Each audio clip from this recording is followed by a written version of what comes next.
It was the last week of summer. That much I knew. We all know Italiano. You could feel it in the air, the slow dread of alarms ripping us from sleep instead of sunlight creeping through our windows. The end of late nights and the return of teachers we swore were designed to drain the life out of us. But what I didn't know was that this week would be the last time I'd ever see my friends. Friends I had never even met. Kevin and Jordy weren't just friends. They were brothers. They'd been with me for as long as I could remember. Kevin was a year older. Jordy, younger. And the three of us had grown up together in a way that defied explanation. We saw each other's first words, first laughs, first stumbles, like we were tethered together before I was even aware of myself. From the outside, my childhood looked normal. My parents loved me. I was fed, cared for, kissed when I fell, scolded when I misbehaved. But behind closed doors, cracks began to form. I was 9 when I first overheard the whispers that weren't meant for me.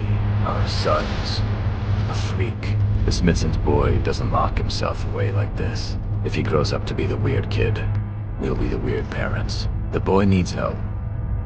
My dad's voice carried like thunder. Even with my door shut, his words got straight. I knew exactly what they meant. Kevin and Jordy. To them, they were imaginary friends. To me, they were as real as the air I breathed. My parents tried to break me of it. Dad pushed sports, scouts, anything to rough me up. Mom cuddled, but even her patience wore thin.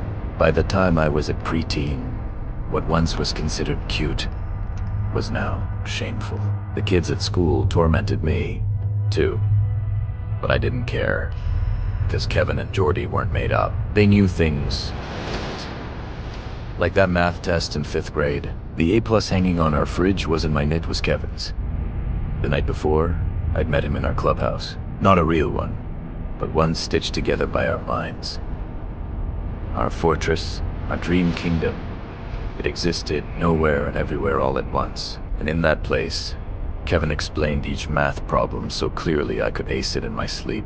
The clubhouse was pure, magic rope ladders, dream-born creatures, stories woven out of wonder. Kevy once rode a lion-hawk-zebra hybrid while battling dragons. Jordy filled the silence with jokes and songs, even at the worst times. And me, I was happiest there, with them, in a world no one else could understand. But time began to twist that magic into something darker. By the summer before 8th grade, the clubhouse had started to change.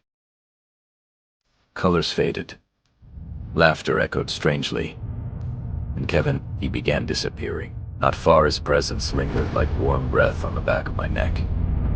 But he'd vanish for days. He'd return quiet, eyes heavy, voice broken. Then came the last week of summer, the final week we'd ever be together. Jordy and I were playing Battleship in the clubhouse. When Kevin finally appeared, he looked different, quieter. When he finally spoke, his words crushed us. I don't think I'll be able to see you guys anymore.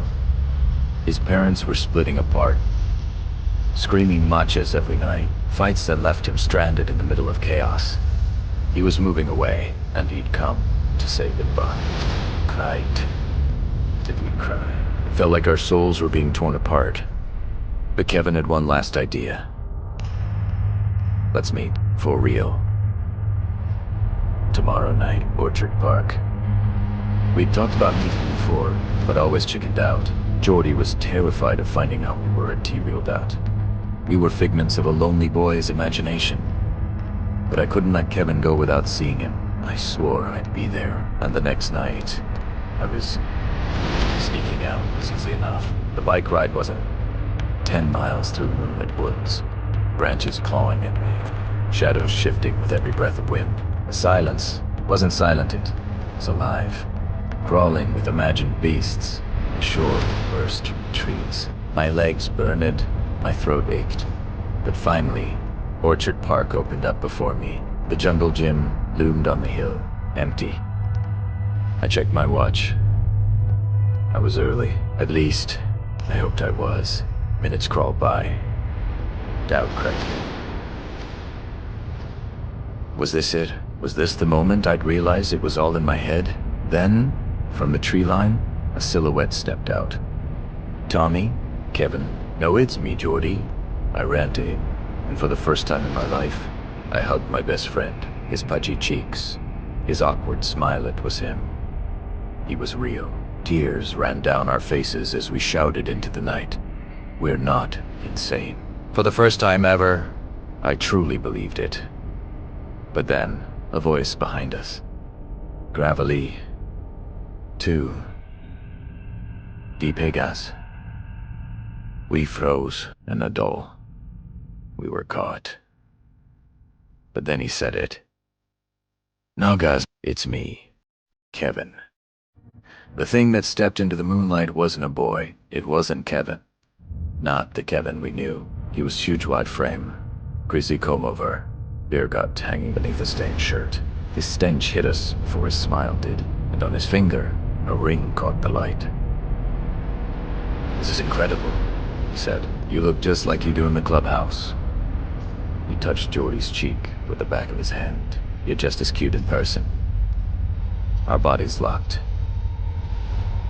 No words came, just dread. Then his arms were around Jordy. Jordy's body stiffened as Kevin's voice turned sharp. "Come on, Tommy. Don't be rude.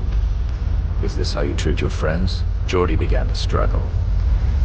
Kevin's breathing quickened, his eyes fixed on me.